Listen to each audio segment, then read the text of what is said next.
Pemda Jawa Timur dan kawan-kawan dari instansi pemerintah yang lainnya, ibu bapak sekalian yang saya hormati, selamat sore, assalamualaikum warahmatullahi wabarakatuh.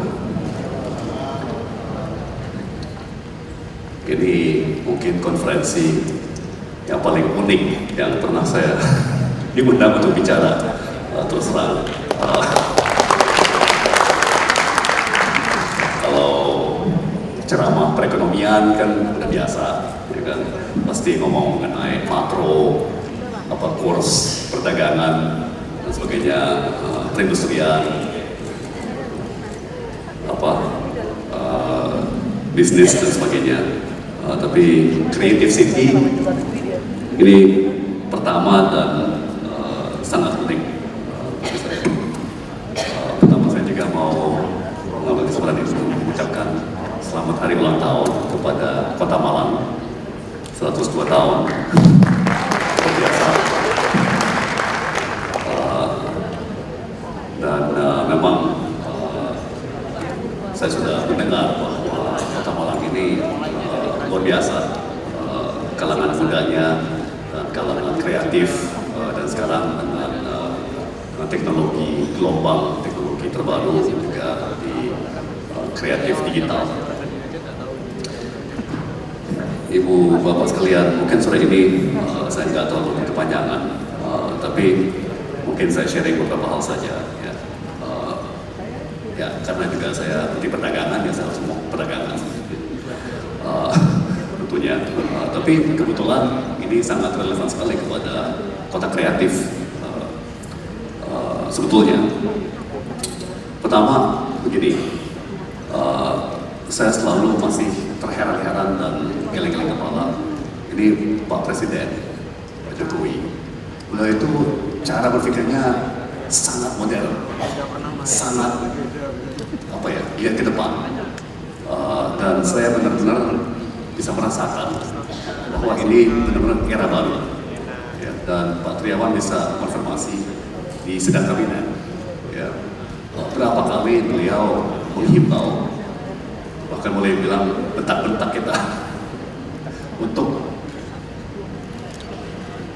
naik kelas dari sisi pola pikir, cara berpikir, sudut pandang, ya benar-benar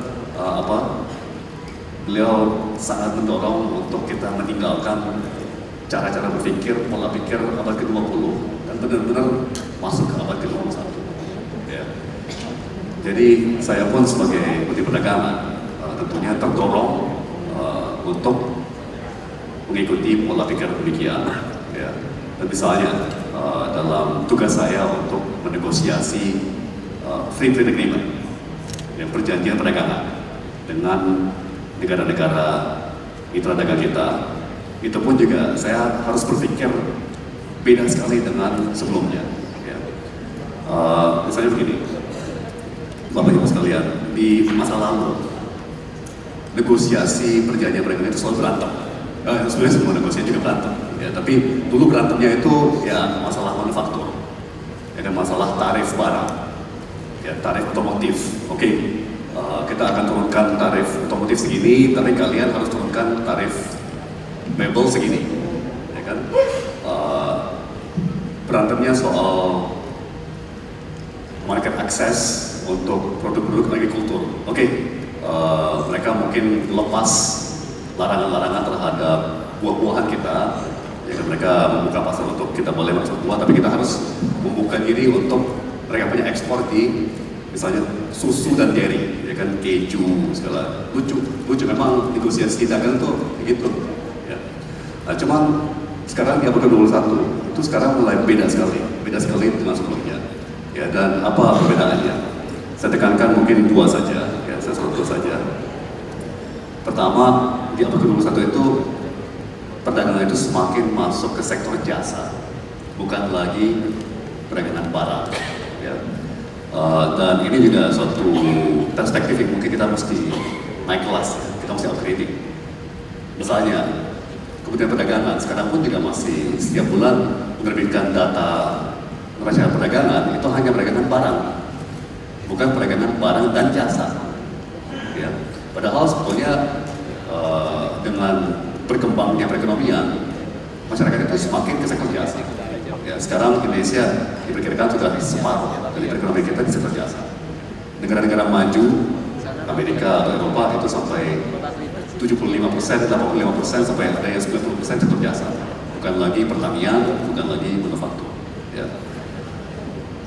Kedua yang saya mau sorot, yang sangat-sangat merubah pola niaga, pola perdagangan. Ya.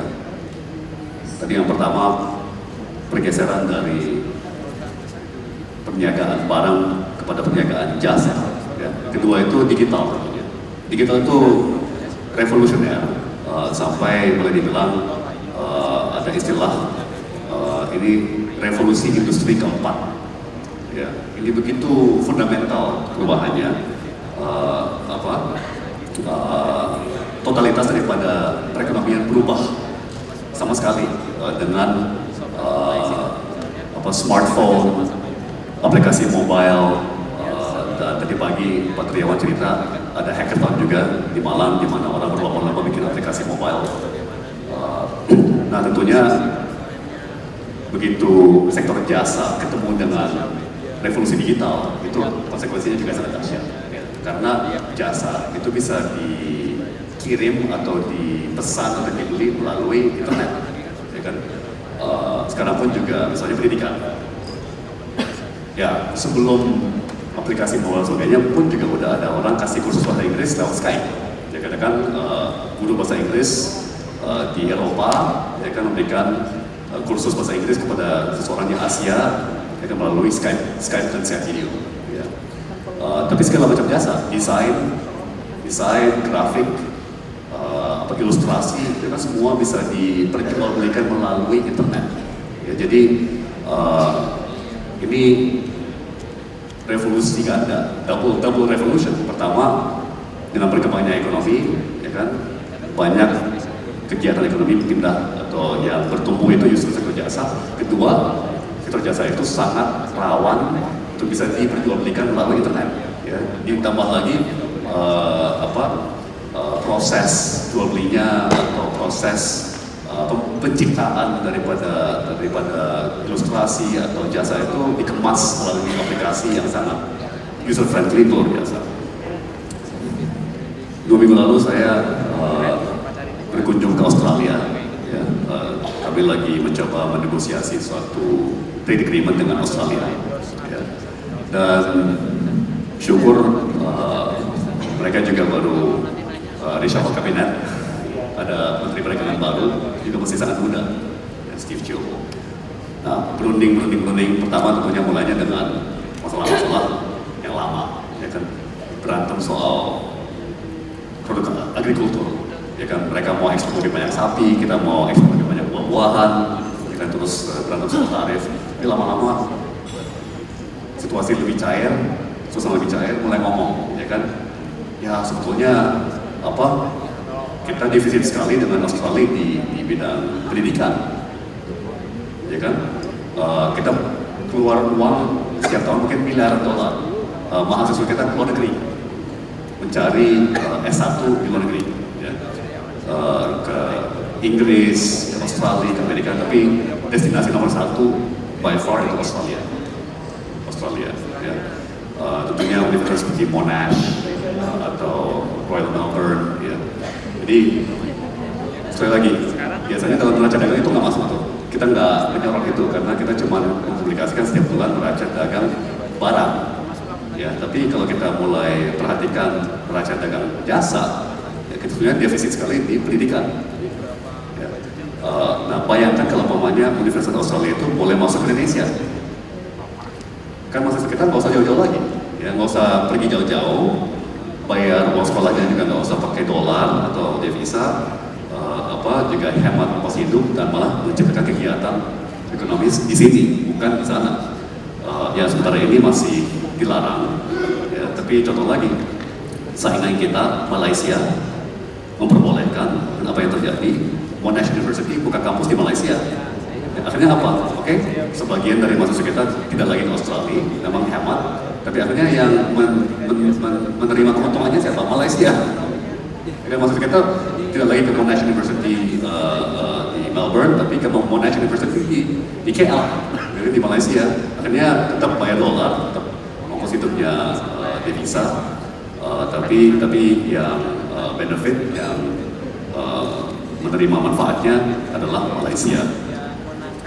Nah, ngomong lagi, akhirnya kita sangat cair, kita bilang sebetulnya ya trade itu, berdagang itu harusnya fun, harusnya menggembirakan, sesuatu yang exciting dan lucu dan apa kita gemari. Ya. Ujungnya apa? Kita ngomong-ngomong, akhirnya kita memutuskan ya di dalam perjanjian perdagangan kita mau ada penekanan khusus di dua sektor. Satu kuliner, dua fashion, ya desain. Dan sebetulnya begini, saya berani prediksi bahwa dengan berkembangnya Asia Timur, regional kita, ya, dengan naiknya kelas menengah kita, ekonomi kita memang ke sana. Ya, tentunya manufaktur akan jalan terus, otomotif, industrian dan sebagainya. Ya, tapi sebetulnya yang akan sangat berkembang dan mungkin kita masih sulit untuk mengukurnya, ya, itu sektor kreatif, sektor jasa, sektor pendidikan, sektor kesehatan, ya, dan Mendak Australia dan saya sepakat bahwa kita harus membuktikan kepada masing-masing masyarakat kita, masyarakat Australia dan Indonesia, bahwa ini sesuatu yang positif, ya kan, yang fun, exciting, dan karena itu kita mau menonjolkan kuliner dan fashion. Nah, kebetulan Menlunya Australia beberapa minggu sebelumnya juga meluncurkan satu prakarsa yang dia istilahkan fashion diplomacy. Fashion diplomacy, ya. Diplomasi itu kan mengenai saling mengenal antar negara, antar masyarakat, ya. Ya tentunya pertukaran budaya. Ya, jadi itu satu contoh di mana pola pikir kita, perspektif kita di abad ke-21 sangat beda. Jadi sebelumnya dulu kita berantem soal otomotif dan soal agrikultur, sekarang kita mulai mempelajari bagaimana kita bisa ekspor impor fashion, kuliner.